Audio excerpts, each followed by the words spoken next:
Hello students, welcome to study for civil services. मैं हूं आपका educator Kamalaksh Jha. And guys, hopefully आप लोगों ने प्रीवियस स्लाइड्स की इन्फॉर्मेशन को अच्छे से देख लिया होगा।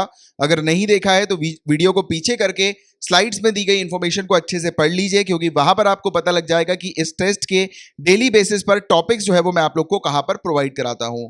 एंड गाइस, मेरे रेगुलर व्यूअर्स ने इस टेस्ट की अच्छे से तैयारी कर ली होगी, तो चलिए समय ना वेस्ट करते हुए टेस्ट को शुरू कर लेते हैं।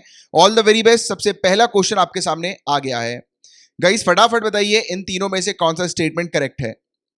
जल्दी से बताइए कि प्रिवेंटिव डिटेंशन जो हमारे इंडियन कॉन्स्टिट्यूशन के अंदर देखने को मिलता है, जो कि एक इंटीग्रल पार्ट है हमारे इंडियन कॉन्स्टिट्यूशन का, तो क्या पूरे दुनिया भर में कोई भी ऐसी डेमोक्रेटिक कंट्री नहीं है जिसके कॉन्स्टिट्यूशन के अंदर प्रिवेंटिव डिटेंशन को इंटीग्रल पार्ट जो है वो बनाया हुआ है? जल्दी से बताइए।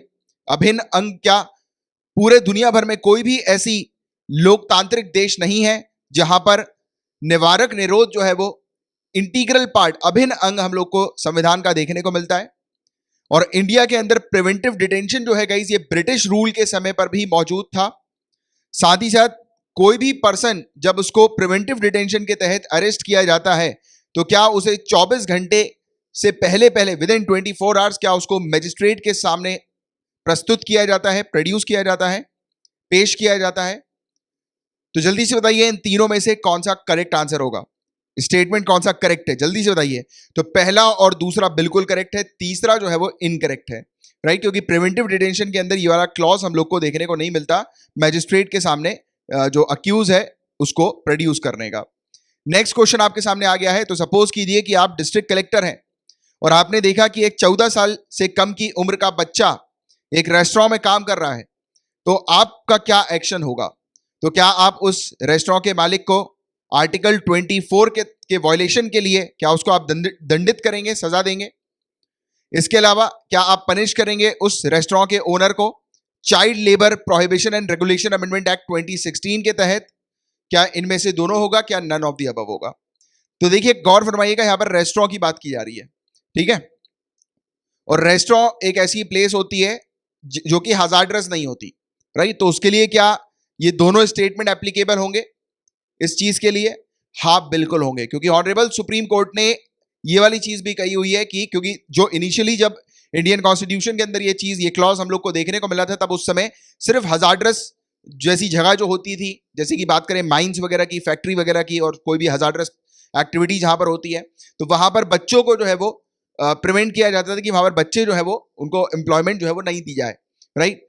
बट जो जैसे कि ये नॉन हजार्डरस पर्पस वाली जो एक्टिविटीज हम लोग को देखने को मिलती है, जैसे कि रेस्टोरेंट हो गया, तो ऐसी एक्टिविटी में पहले अलाउड था।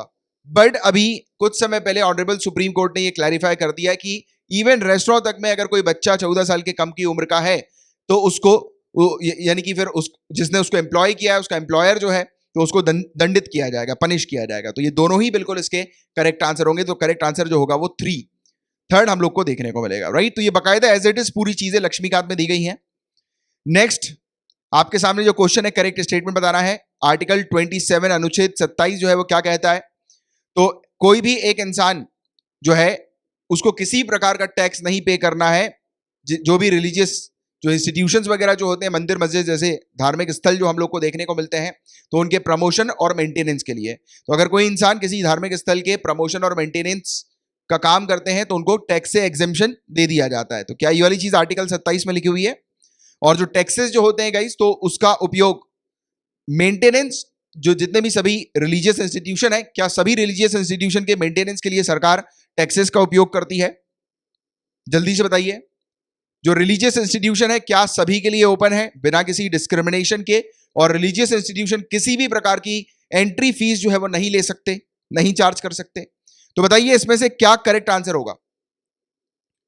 तो पहला बिल्कुल करेक्ट है कि कोई भी इंसान अगर रिलीजियस इंस्टीट्यूशन के प्रमोशन या मेंटेनेंस के लिए खर्चा करते हैं, तो उसके ऊपर उनको कोई टैक्स नहीं लगेगा, टैक्स एग्जेम्पशन उस पर हम लोग को देखने को मिलता है। दूसरी बात करें तो हाँ, बिल्कुल गई, सरकार जो है वो पब्लिक मनी जो होता है, यानी कि टैक्सेस जो होते हैं, उसका उपयोग करती है सभी रिलीजियस इंस्टीट्यूशन के मेंटेनेंस के लिए और प्रमोट करने के लिए। यहां पर देखिए, किसी पर्टिकुलर रिलीजियस इंस्टीट्यूशन के लिए अगर करेगी सरकार, तो वो स्टेटमेंट गलत होगा, बट सभी के लिए करेगी तो वो करेक्ट जो है वो माना जाएगा। तो ये एज इट इज चीज जो है वो लक्ष्मीकांत में आपको मिल जाएगी सेकंड, लास्ट वाले स्टेटमेंट की बात करें तो सभी रिलीजियस इंस्टीट्यूशन सभी के लिए ओपन है बिना किसी डिस्क्रिमिनेशन के, ये बिल्कुल सही है। बट रिलीजियस इंस्टीट्यूशन जो होते हैं गाइस, वो फीस जो है वो चार्ज कर सकते हैं, एंट्री फीस। जैसे कई सारे मंदिर मस्जिद में आप गए होंगे, जो इस प्रकार के जो स्थल होते हैं, तो वहां पर कुछ फीस जो है वो चार्ज की जाती है, एंट्री की हम लोग को देखने को मिलती है, ठीक है। तो तीसरा जो होगा वो गलत होगा, बाकी first and second is the correct answer, right statement. तो ये चीज है। नेक्स्ट क्वेश्चन आपके सामने आ गया, आर्टिकल 29।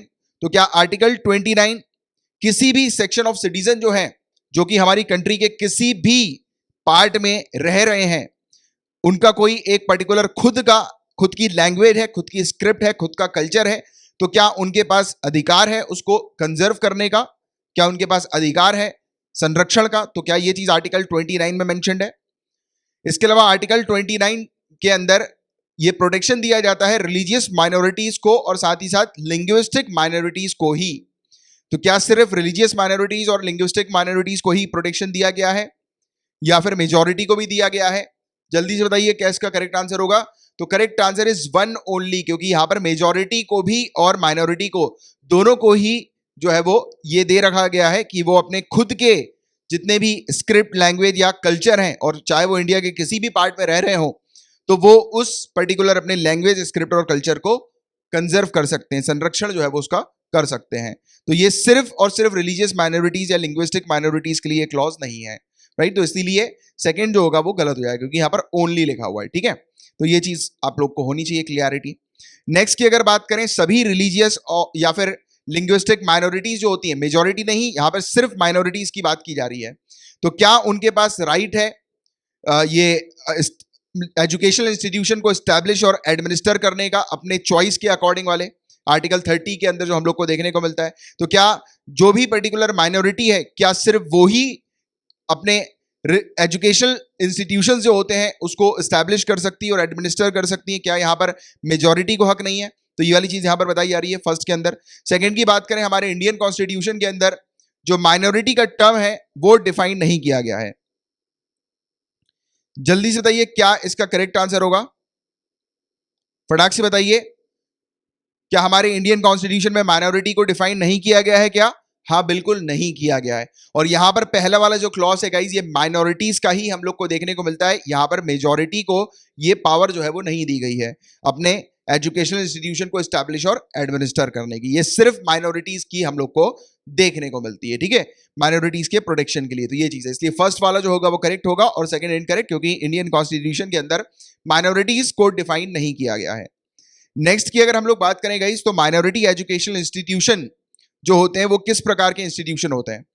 क्या ऐसे इंस्टीट्यूशन जिनको स्टेट के द्वारा मान्यता प्राप्त है बट उनको सहायता स्टेट के द्वारा नहीं प्रोवाइड की जाती? क्या ऐसे इंस्टीट्यूशन जिसको स्टेट सहायता भी करती है और उनको रिकॉग्नाइज मान्यता भी देती है? क्या ऐसे इंस्टीट्यूशन जहां पर स्टेट ना ही मान्यता देती है ना ही उनको रिकॉग्नाइज करती है? तो माइनॉरिटी एजुकेशनल इंस्टीट्यूशन के यहाँ पर बेसिकली टाइप्स आपसे पूछे गए हैं, तो इनमें से कौन से हो सकते हैं माइनॉरिटी एजुकेशनल इंस्टीट्यूशन? बताइए। ये तीनों ही हो सकते हैं, ये तीनों ही तरीके के हम लोग को माइनॉरिटी एजुकेशनल इंस्टीट्यूशंस देखने को मिल सकते हैं। तो 1, 2 एंड 3 ये बिल्कुल जो है वो करेक्ट हम लोग को देखने को मिल रहा है, राइट। 1, 2 एंड 3 बिल्कुल करेक्ट है। अब नेक्स्ट जो है, यहां पर करेक्ट स्टेटमेंट बताना है। तो माइनॉरिटी के इंटरेस्ट को प्रोटेक्ट करना क्या स्टेट की ड्यूटी है? जल्दी से बताइए। नेक्स्ट की अगर बात करें, तो मेजॉरिटी के साथ कंपैरिजन में क्या स्टेट एडवांटेजियस पोजीशन प्रोवाइड कराती है माइनॉरिटीज को? यानी कि माइनॉरिटीज को क्या स्टेट कुछ एडवांटेजेस देती है, मेजॉरिटी को नहीं देती? और क्या ये स्टेट की ड्यूटी है माइनॉरिटी के इंटरेस्ट को प्रोटेक्ट करने की? तो पहला वाला तो बिल्कुल करेक्ट है, आप सभी लोग जानते हैं। दूसरा वाला इनकरेक्ट है, क्योंकि यहां पर एडवांटेजियस पोजीशन यहां पर लिखा हुआ है। स्टेट का काम क्या होता है? इक्वलिटी प्रोवाइड कराना। तो ये किसी पर्टिकुलर कम्युनिटी को या फिर किसी पर्टिकुलर ग्रुप जो है उसके साथ भेदभाव नहीं किया जाता, डिस्क्रिमिनेशन नहीं किया जाता। सरकार उनको एडवांटेजेस इसलिए प्रोवाइड कराती है क्योंकि उनको अपलिफ्ट करना है, इंश्योर किया जाता है कि उनको जो है वो इक्वलिटी के दर्जा जो है वो मिल सके, इसीलिए ये क्लॉज है, ना कि किसी को एडवांटेज प्रोवाइड कराने का। तो यहां पर भी आप लोग को थोड़ा सा ध्यान देना बहुत जरूरी है, ठीक है। जिनका गलत हुआ है तो वो इस प्रकार की छोटी छोटी सी चीजों पर भी आप ऑब्जर्व करना शुरू कीजिए, राइट। तो दूसरा जो होगा वो इनकरेक्ट स्टेटमेंट हम लोग को देखने को मिल रहा है। तो इसका जो करेक्ट आंसर होगा वो 1 ओनली जो होगा वो इसका करेक्ट आंसर होगा। नेक्स्ट की बात करेंगे इस नेक्स्ट क्वेश्चन, तो राइट अगेंस्ट एक्सप्लॉइटेशन। आप बताइए इंडियन कॉन्स्टिट्यूशन के अंदर राइट अगेंस्ट एक्सप्लॉइटेशन के अंदर क्या क्या चीजें आती हैं? जिनको पता होगा तो उनको ये आंसर जो है वो मिल जाएगा। Prohibition of traffic in human beings and force labour, क्या फोर्स लेबर को प्रोहिबिट करना राइट अगेंस्ट एक्सप्लॉइटेशन के अंदर आता है? अनटचेबिलिटी को अबॉलिश करना क्या आता है? क्या माइनॉरिटी के इंटरेस्ट को प्रोटेक्ट करना आता है? या फिर employment of children in factories and mines को प्रोहिबिट करना क्या इसके अंदर आता है? जल्दी से बताइए इसका क्या जो होगा वो करेक्ट आंसर होगा। तो 1 एंड 4 इसके करेक्ट है बिल्कुल। 3 और 4 2 एंड 3 जो है वो हम लोग को नहीं देखने को मिलते, ठीक है। 1 एंड 4 जो होगा वो इसका करेक्ट आंसर होगा, right. 1 and 4 will be the correct answer. Next question की बात करें तो हमारे इंडियन कॉन्स्टिट्यूशन के अंदर क्या स्पेसिफाइड, यानी कि इनमें से आप मुझे बताइए नीचे कि ये 4 ऑप्शंस आपके सामने हैं, तो फ्रीडम ऑफ रिलीजन के अंदर स्टेट इन चारों में से किस चीज के ऊपर रेस्ट्रिक्शन नहीं लगा सकती है? यानी कि आपको पता होगा इसकी स्टेट जो है वो रीजनेबल रेस्ट्रिक्शन जो है वो हर मतलब उनका जो कानून होता है उस पर लगाए जा सकते हैं स्टेट के द्वारा। बट इनमें से बताइए फ्रीडम ऑफ रिलीजन के अंदर किस चीज के ऊपर स्टेट जो है वो किसी स्पेसिफिक ग्राउंड, यानी कि आपके पास ग्राउंड दिखाई दे रहे हैं, तो इनमें से किस ग्राउंड पे स्टेट जो है वो रिस्ट्रिक्शन नहीं प्लेस कर सकती? तो ये जो ग्राउंड है वो सोशल जस्टिस का ग्राउंड है। बाकी 1, 2 एंड 4 पे किया जा सकता है, सोशल जस्टिस पे नहीं किया जा सकता। और ये वाला जो क्वेश्चन है गाइस ये एक बार सिविल सर्विसेज में ऑलरेडी पूछा जा चुका है। तो आज के लिए सिर्फ 9 ही क्वेश्चंस थे आप लोगों के लिए, और 9 में से आपने कितना स्कोर किया है वो नीचे कमेंट बॉक्स पर लिखकर बताइएगा। And one more thing guys कि मुझे काफी सारे स्टूडेंट्स ने मैसेज किया था कि सर आज का टॉपिक क्यों नहीं आया, आज का टॉपिक क्यों नहीं आया। तो गाइस मैंने आप लोग को कल के लेक्चर में ऑलरेडी बता दिया था कि आज भी आपको फंडामेंटल राइट्स प्रिपेयर करके रखना है, और हमने अभी तक 4 फंडामेंटल राइट्स के ये पूरे टेस्ट लिए हैं। टोटल 40 क्वेश्चन आपके पास फंडामेंटल राइट्स के आ गए होंगे, 40 नहीं सॉरी 39 क्वेश्चन आ गए होंगे। तो इन 39 में से गाइस मान के चलो आपकी पूरा का पूरा फंडामेंटल राइट्स हर तरीके से कवर्ड है। हर चीज जो है वो फंडामेंटल राइट्स की हम लोगों ने टच करके रखी हुई है इन 39 क्वेश्चंस के अंदर। मोस्ट इंपॉर्टेंट चीजें जो हो सकती हैं जो कि एग्जामिनेशन में आ सकती हैं। तो फाइनली फंडामेंटल राइट्स जो है वो खत्म हो गया अपना टॉपिक। अब नेक्स्ट जो टॉपिक होगा, अभी हम लोग हिस्ट्री लेंगे नेक्स्ट में।